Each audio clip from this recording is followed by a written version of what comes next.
Nothing ever goes away once it's posted online. Once something is posted, you can't take it back. Today we are teaching 2 ways to become safe, responsible digital citizens in the classroom.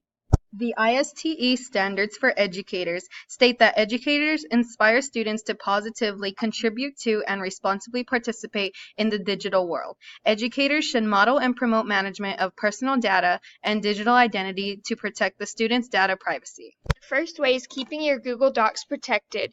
These are the steps, and altogether would look like this.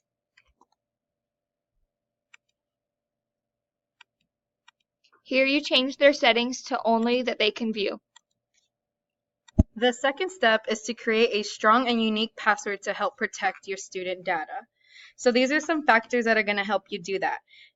Creating a password with at least 8 characters, containing at least 1 number and 1 capital letter, 1 special symbol, and not using your name.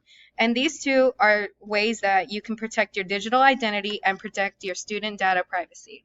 Thanks for coming to our TED Talk.